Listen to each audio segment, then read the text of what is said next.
Welcome to another episode of Vetted with Mark Vetter. And today we're talking to one of the true K-12 leaders in AI integration in the United States. Kris Hagel is the Chief Information Officer of the Peninsula School District in Gig Harbor, Washington State.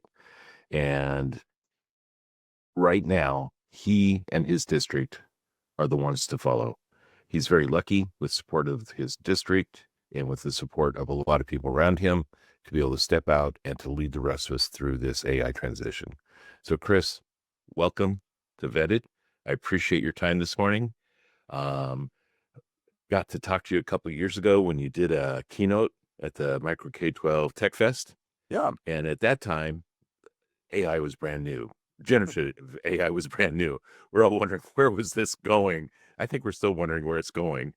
But now I pull up and I looked at the blueprint for action. I look at your Peninsula School District website.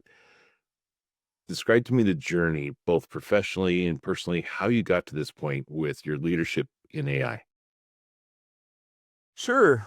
I think I'm in my 26th year now of doing this in K-12 education, and so um, it's been quite a ride. We had in my district we had a string of, I think I had 4 superintendents in 5 years, and so that brings a little bit of uneasiness and some years where nothing really seems to happen because everybody's kind of jockeying for position and those kind of things. And it's nice now that we've got a pretty stable school board. We've got a superintendent who's been around a while, and I think she still seems to stick around, plans to stick around a while.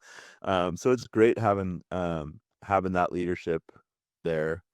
It's funny, our journey with AI kind of came about in a really strange situation. Our superintendent, our board president, and a few leaders from Gig Harbor were all invited to go to Buda, Norway, and visit some of these, what they called Barnehagen schools, which are essentially outdoor schools. Um, Buda is a sister city of Gig Harbor, Washington. And so they went over there, and then they came back, and everybody on their trip was talking about the metaverse. And they're like, you got to figure out this metaverse thing. We got to be, leading the country in the metaverse. And I was like, I don't know what the metaverse is. Like, Nobody this does. doesn't make any sense. And so, I look into it, and it's virtual, essentially virtual worlds, maybe tied into some cryptocurrency, and kind of like Second Life in the old days.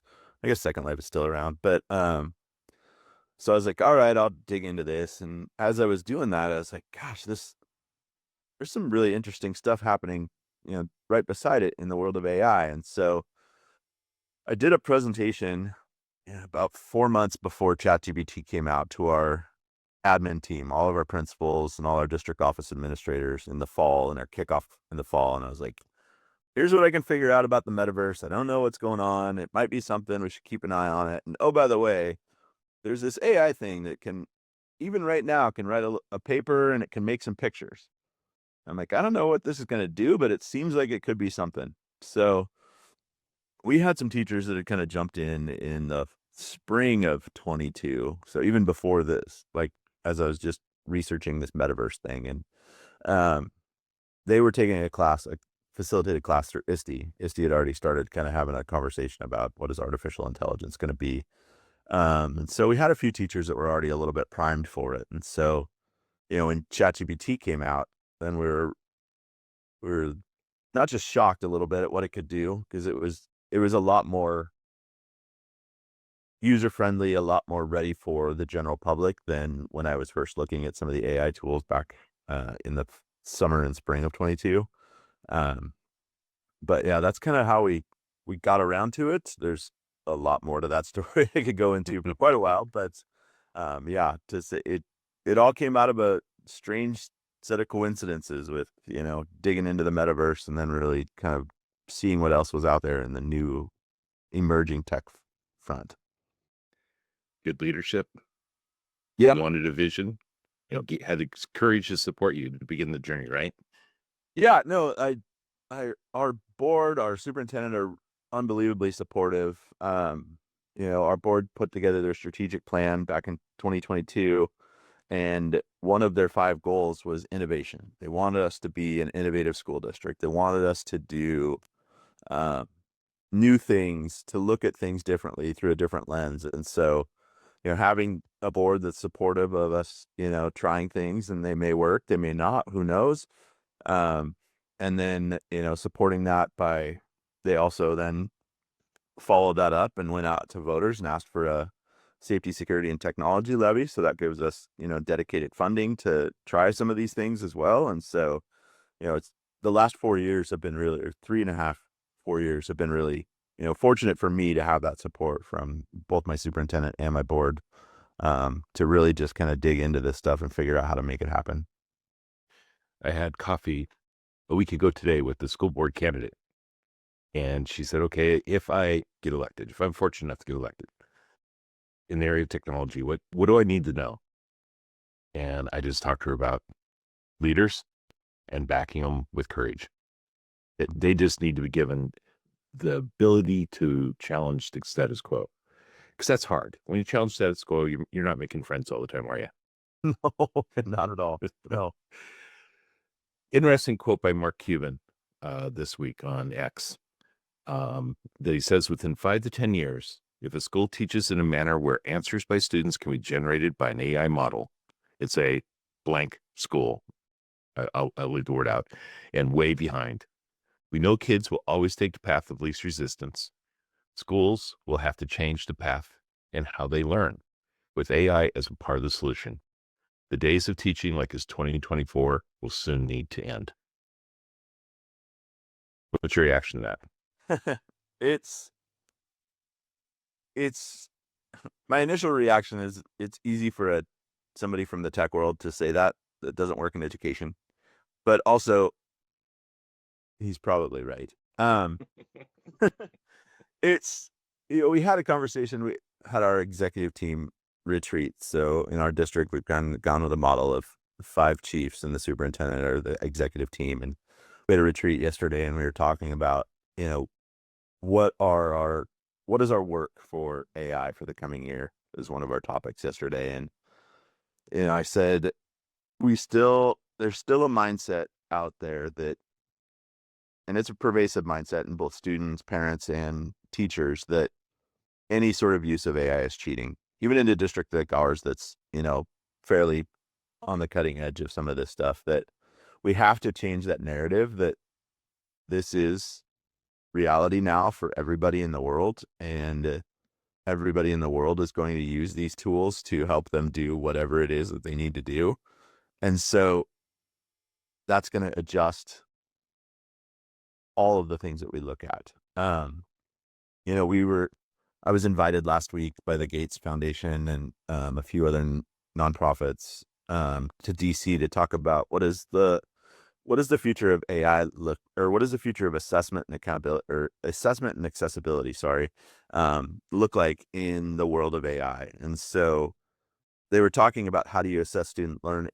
We were all talking about how do you assess student learning when they can get answers immediately. And, we start having these really interesting conversations that I don't know, from a technology leader standpoint, there's going to be a lot of us that are going to really have to dig in and struggle with some of these, because by the end of the day, we were talking about, kind of what are, could we do multimodal assessments? Could students have conversations with, either live video or audio, and then AI assess their knowledge based off of what they're able to say and do there.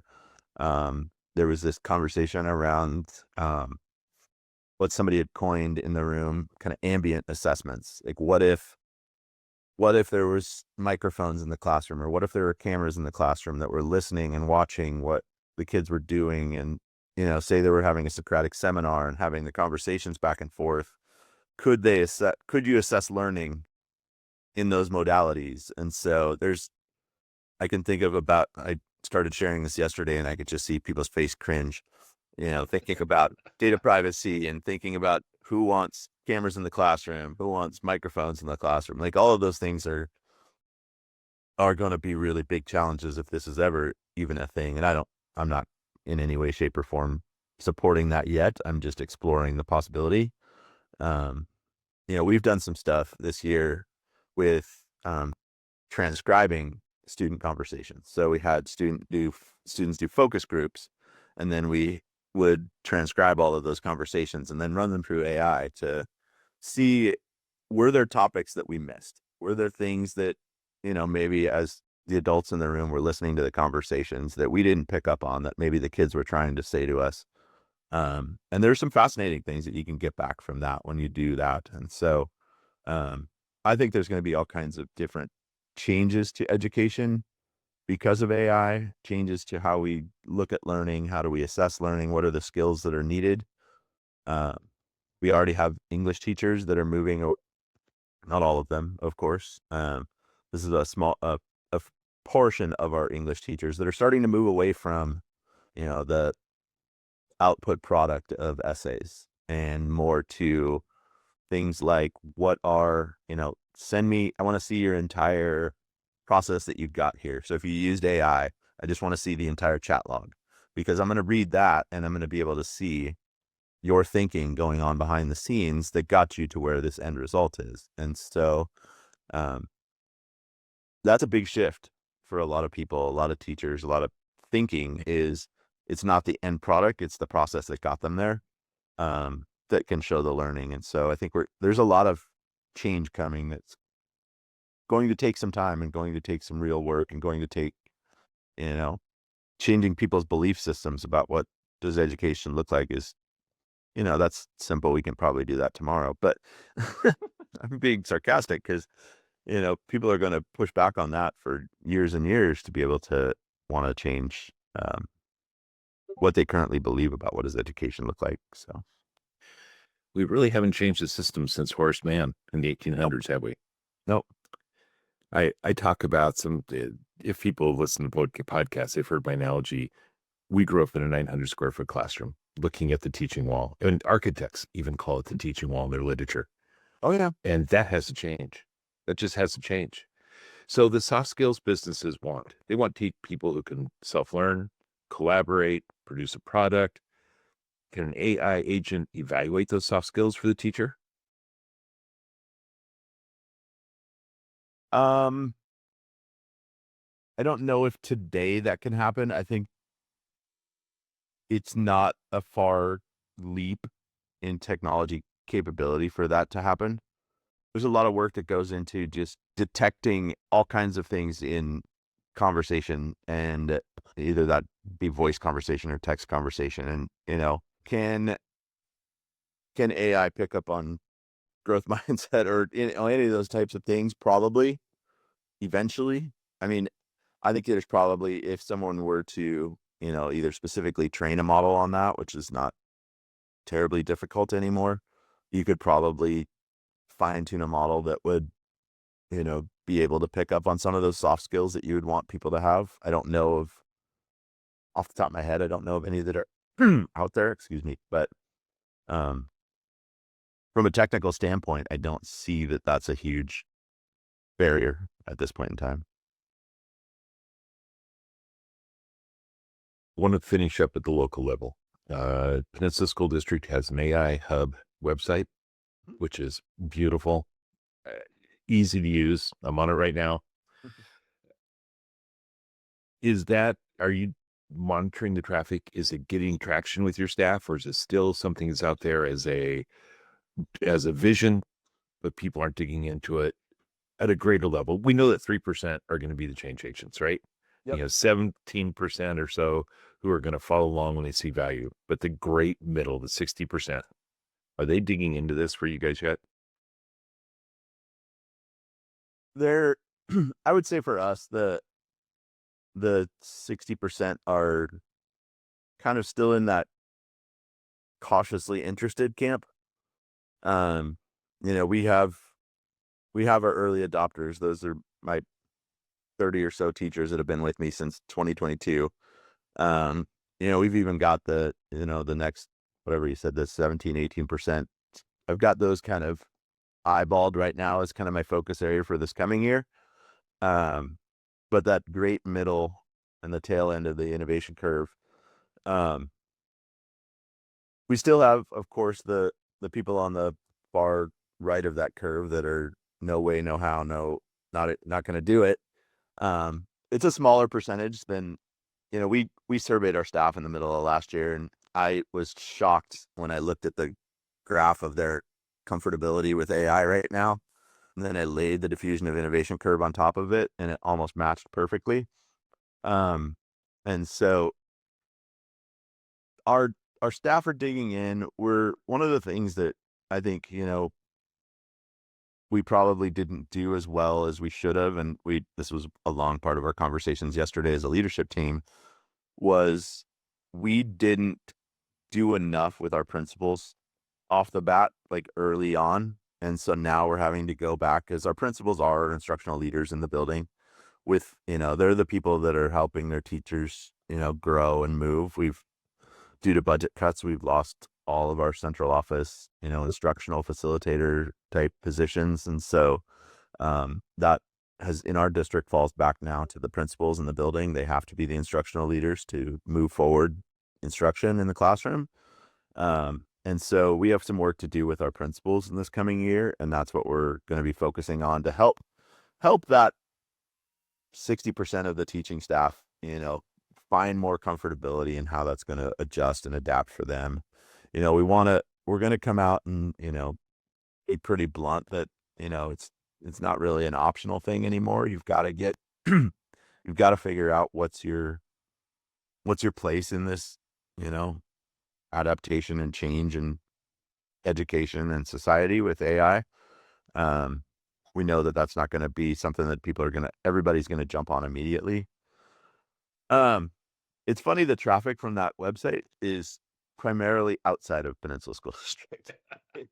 It is, I haven't looked in the last couple of months. Our director of research and assessment, he and I both have worked on that website quite a bit, and he looks at it a little more frequently, and he used it for some research project recently, and there was traffic from 20 some countries and, all over the US, and not as much in the Peninsula School District, which is unfortunate because, we put a lot of those stories out. We write the posts, we build the use case catalog, those kind of things to help our teachers get more comfortable, but also share the good work that some of our teachers are doing and, celebrate the things that they've been doing.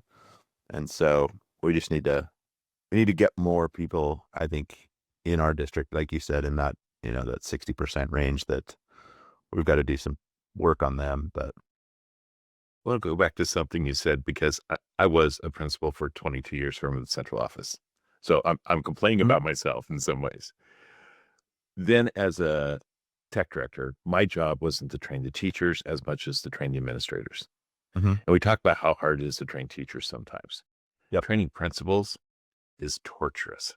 I'm sorry. That was probably me too. I was so ill-behaved. So there's so many other things for a principal to worry about, from the basics of school security to first day of school to the lunchroom. Yep. And then we ask them not just to be instructional leaders, but to manage a very difficult change process. Yep. And I think you're absolutely right. They have to be at the forefront of this, but to be given the time to delve deeply into AI, like you have been given that time, is such a great challenge. Are you guys looking at anything, a retreat away for them, some way to give them the time to be free to understand this? Yeah. So last year we pulled them out and we just said, you are going to leave your building for 5 hours and you're going to come and sit down, and we're just going to work on AI. We're going to work on building your skills. We're going to teach you some of the basics. And some of the principles that I never really see engaged, like I could bet you that next week when the admin retreat starts, those same principals are not going to be engaged in that process. It's just not their thing. But when they had 5 hours to just dedicate and learn and step away from their building, so many of them came up to me and they were like, this is the best thing I've done in years, because I just had time to sit there and work on it. The problem is finding, where do you find 5 hours that you can pull every principal out of their building? Like, that is a tough challenge. It's the reason we haven't done it well enough, is because, once a year, twice a year is not enough to get them out. So, we get 4 days with them in our admin retreat, but there's, just like you said, there's compliance, there's safety, there's we've got new bargaining contracts they've got to learn about. There's new ELA adoptions that are coming this year. All of these things are huge things that they've got to get their head wrapped around. We don't have enough time in those 4 days to also pile in 3 to 5 hours of working on AI. We're gonna interweave it into 2 or 3 of the different topics, but as far as dedicated work time, there's only a couple hours in the next couple of weeks for them. So we did talk yesterday about needing to pull them again, and we'll let school get started, but then we'll have to come back and get them back into some sort of dedicated time where they can step away from their building and just get this figured out. So I want to take what you just described, how difficult it is to get the change Mhm. and to give people the time to really become experts. Yeah. To the point where they're going to be willing to take a risk. At the local level, you guys are ahead of most districts. At the national level, you've been a part of, I read the Blueprint for Action this past week. I got the Mm. email and downloaded it immediately. Yep. Talk a little bit about some of that national level work, and let's pick on the Blueprint for Action because Peninsula is one of the highlighted organizations. How did you get involved? What do you see as the eventual goal of those national, I, I don't know what to call them, action teams? Yeah. So that one, um, Erin Moat, the founder of Innovate EDU, she and I had both spoken at an event at Stanford in February of this year, talking about AI, and I talked about it from a local district level, and she was talking about it nationally with her work and her organization. And so she had invited me to come and work on that blueprint more from an actual practitioner who's actually doing it, because there's a lot of people that like to pontificate from a national level about what this should look like, but a lot of times they don't bring in the actual voices of people who are actually doing the work to know. They can all sit there. Everybody sits there from their lens that they look at it as. Maybe they're a former educator, maybe they're not. Maybe it just depends on what they are. But um, the blueprint, I think, was kind of, we knew that there was a lot being planned to come out from the White House, from the Department of Ed on AI, and that group of people wanted to, make sure that there was also, something that came to kind of hopefully make sure that what gets released from those, national, from our federal government is, grounded in what do we want to see in education, or, and I don't see, I haven't thoroughly read the Department of Ed piece yet that came out last week, but I did read the White House's document, and there's some interesting pieces in it, but for the most part, it's what we expected it to be nationally. And so, I think the conversation is going to become so hard, and we need so many people to lead on this. And it's unfortunate right now that we don't have the Office of Ed Tech at the Department of Ed, which we've had, for so long prior to this. Those people have done some really amazing work over the years. Back up when Richard Collada was there, or Christina Ishmael, or some of the people that have done some really great work at the U.S. Department of Ed and the Office of Ed Tech, and to not have them this year when we really could use some of that expertise on a national level, it's kind of having to fall to some of these other organizations, which is why, a bunch of people got together on that blueprint with, AI EDU and Innovate EDU and CETA and CAST and all these other nonprofits or other organizations that were, there that day to kind of work on what does this look like? How do we get it moving forward um, for all the kids in our country? And, right now, I will tell you that the best work that's come out on AI literacy right now is out of the European Union. It's not from somewhere in the United States. Isn't that true of all technology regulation and guidance right now? Yeah. That the AI literacy document that they came out with in June, I think it was June, early June, that is, and we were just talking about it yesterday, that's going to be our kind of guidepost for what as we start having deeper conversations with our teachers about what do kids need to know around AI, that's what we're going to work off of right now is that document that came out of the EU because, there's been a lot of years in my career where I've built what we do in our district based off of the U.S. National Ed Tech Plan. And, that isn't there right now. And so, we'll look at whoever else is putting this out, and that's going to either fall to nonprofits or to other countries at this time. So I see AI as being an incredible advancement in student learning, or the flip side, a threat to the existence of public education. Have you heard of the Alpha School in Austin, Texas? yep, the 2 hour a day, fully AI in the morning, and then experiential learning in the afternoon type of model. Yeah, if you have 40,000 a year to send your kid to school. Yep. But they're opening nationwide. I think like 11 more satellites this year. Yeah. I see, excuse me. I also see as a threat the political evidence. I was talking to the CEO of the Learning Resource Council. She does presentations school board. And this is I was so shocked I couldn't write verbatim notes. A giant tidal wave has hit the shore. Public education has been washed away. The Department of Education is gone. Forget about it. Public education is dead as we know it. And she was so excited by that because her vision was like the Austin School, a series of storefront schools where you go to school on your computer and you're monitored by a paraeducator or a guide or whatever you want to call the adult in the room. It's more of a social place than a school.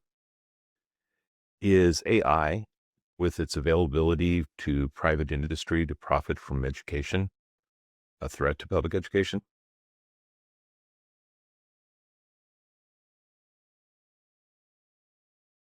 I don't know if it's AI.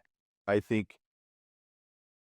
inaction on behalf of public education could be a threat to public education. If we don't adjust and adapt to the world changing around us, people are going to look for other alternatives, and figure out what does that look like. I still am 100% believer in public education. That's why I spent 25 years of my life here, working on this stuff. I believe that every child should have an education for free. I don't think that, parents having to pay for education is appropriate. I think we get hung up in some of the minutia around just the adults sometimes, and we don't think about the kids. And, AI is going to change. And this is what I keep preaching to our district and anybody else that I talk to. Like, there are so many things in our world and our society that AI is going to change. And if we're not paying attention to them, they're going to roll right over us. And, much like social media did, over the last 15 years, AI is going to do that on a much greater scale. I mean, I think we can all see the impacts that social media has had on society. AI has the possibility, if we don't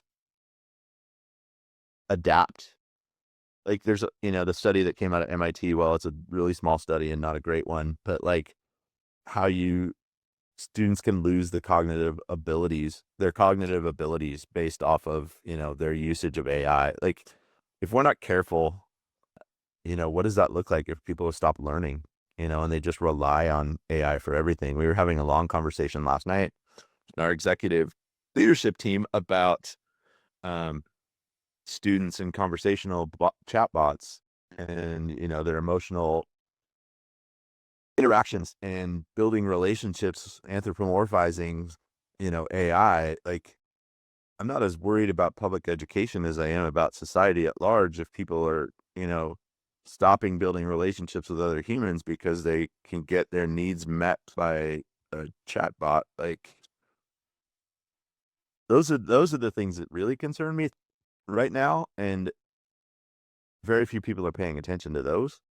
Like, those are the like I brought it up. I did a couple of talks with our kids, one at one of our high schools and one at the other, at another with three high schools. And I did them at the end of the year. And I brought up character bots and boyfriend and girlfriend chat bots and um, people, having emotional relationships with chat bots. And the first one I did at one of the high schools, all the kids kind of snickered and laughed. And then at the second one, one of the students spoke up and said, I have really bad anxiety, social anxiety coming to school every day. Like, I worry every day about the conversations I'm going to have with kids and with the kids here. And I do talk to an AI every morning and it helps me get ready for school. And I'm like, huh, I don't know what to think about that, but it's getting you here every day. So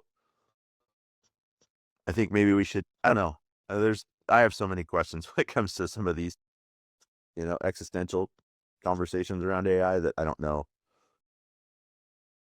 I want to stay on the forefront of it so that I can help make sure that we're making the right decisions, but I also don't know what the right decisions are right now. So, we're all going to have to figure those out together. And that's why I encourage everybody to keep paying attention to what's going on, because we're going to all need to work on this together. And we're going to need the leaders to lead us in the right direction, the people who are diving deep into it.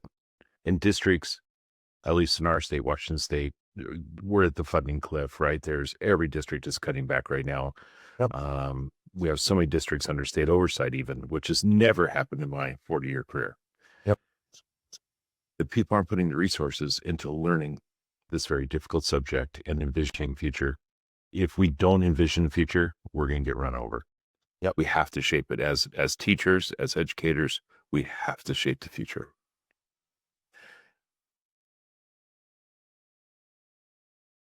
I'd like to switch to one other subject. I'll let you go.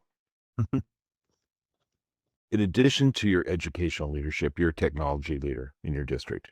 Mm-hmm. And if we can get to the point where, as a teacher, I have my diverse middle school class of 32 kids, I may have gifted kids, I may have kids with 504s, kids with IEPs, kids with special interests. I can put a lesson plan into my chatbot who looks at all the data available for all my kids and we're truly going to get possibly to personalized education, right? It's going to say, for your gifted kids, here's an opportunity to challenge them this way. Here is the global design, universal design for your, Yep. That's the dream. Technologically, to do that, though, if you have different assessment vendors and you have your SIS over here, your LMS over here, you don't have all the data in your data warehouse because we've all been letting our vendors have that data, right? Yep. In my mind, we're going to have to begin developing our own data warehouses. And yes, it's probably going to be cloud-based because we can't afford that kind of storage. And we have to take control of our data back from our vendors. Correct. Absolutely. Have you begun that process? I've begun the thought process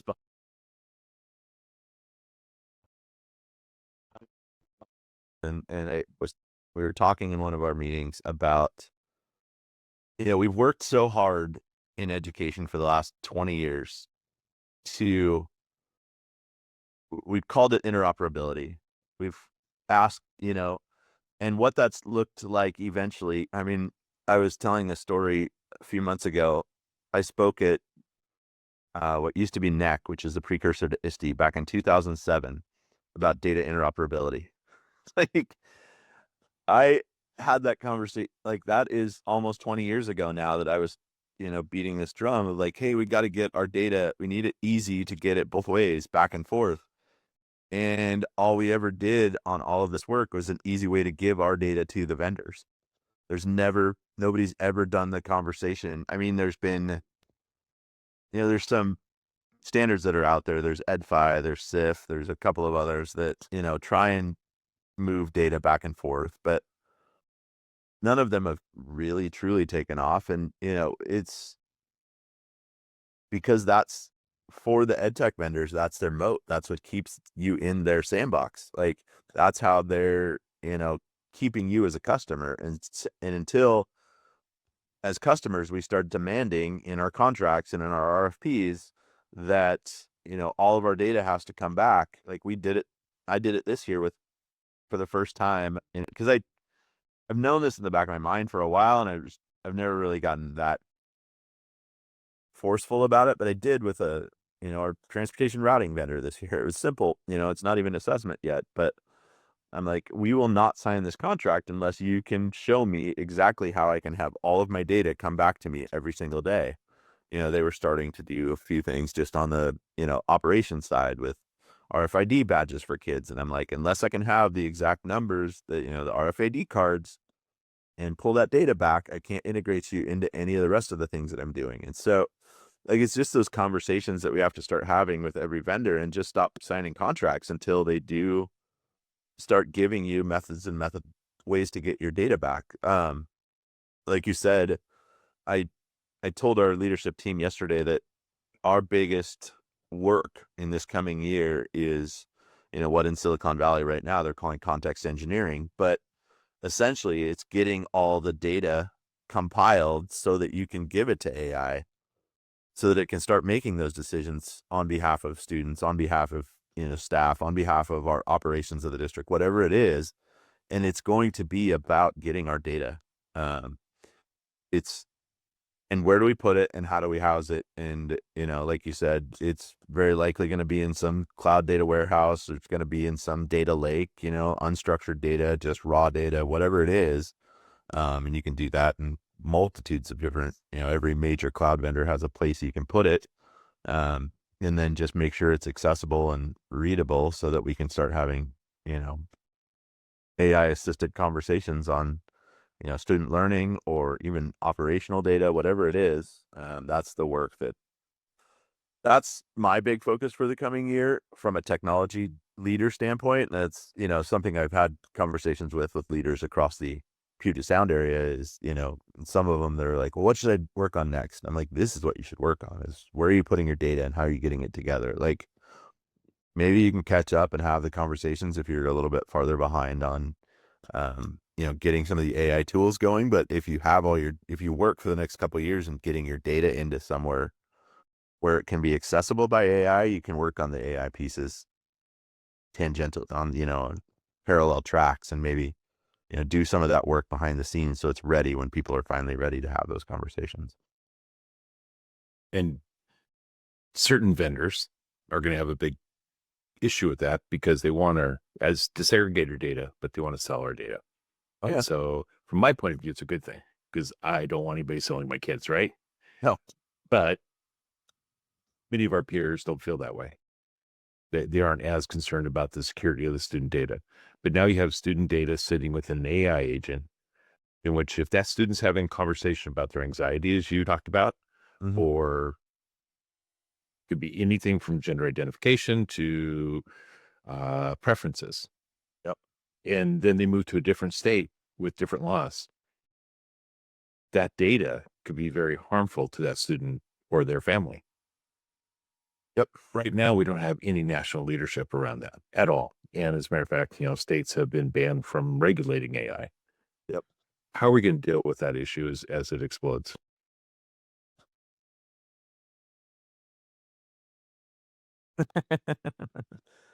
um,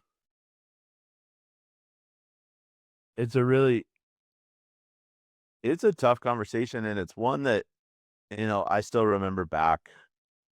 I had a high school intern come to me. Oh, they're probably 24, 25 now. So this was probably almost 10 years ago. And said, hey, do you realize that when you give parents access to a student's filter logs, that could be outing them to their parents, you know? Um, Maybe they weren't quite ready to tell their parents something about themselves yet. And like, none of that had ever hit me, but it hit me really hard that day. I was like, holy cow, I never even would have thought, the data that I'm collecting about you at school could have, those kind of impacts on you as, or your friends or whatever, as with their parents. And so that's always been in the back of my mind ever since. For us, we've been doing a lot of work around, and I'm starting to see more and more people interested in this, more work around hosting your own chatbots, hosting your own AI, hosting things internally, to kind of keep a better control over that. And I know that not everybody has that capability. We're fortunate. We've been working with, cloud vendors for years. And, I made some good partnerships with some people at Vanderbilt University about a year and a half ago that they developed an open source AI tool that um, we can run on our AWS infrastructure, and all of that data stays local to us. And so none of it goes to the big frontier model vendors or anybody else. I know not everybody can do that. So a lot of districts are either trusting Google or Microsoft that they're going to keep that data safe, or whoever. We're in the process of interviewing a potential new, I guess it would be it's partially a tutoring bot vendor right now. We've tried a couple over the years in the last couple of years to pilot, and I don't know. I don't know the answer to that question. I guess I'm kind of dancing around that one because I don't know what happens, when you go to another state that, wants to see that data more than, we're fortunate to live in a state that they're not going I don't believe that they're going to come looking for that data anytime soon, but I know that there are states that might. So I don't know the answer. I really, it's, that's a tough one. I think it's a tough one for us, and depending upon your platforms, some districts are greater question than others. But it's just as we talk about the future, I worry about, and I worry about our kids, because very similar experience as a tech director was one of my counselors who I'd worked with as a principal coming in and sitting me down and having a hard conversation, right? And those counselors are amazing human beings who teach the rest of us a lot of reality. So I appreciate that from her. Kris, I could talk to you for another 2 hours about all this. Um, I really, really appreciate you coming on, Vetted, and hopefully some of our peers and tech directors, hopefully a few school board members. I'd love to ship this off to a few superintendents I know to hear your wisdom, to think about it in the future, because I honestly, I'm not sure that most superintendents are thinking about AI and how it's going to impact our future. Um, right now, they think about the budget and how they're going to balance it and get it done by August 31st, right? Yep. They're not spending the time away to truly think about this subject, which they need to be. So I really appreciate you coming on board. Peninsula School District's fortunate to have you, and we in the state of Washington are fortunate to have you. So thank you, and thank you for joining us on Vetted. Thanks for having me. Okay, take care.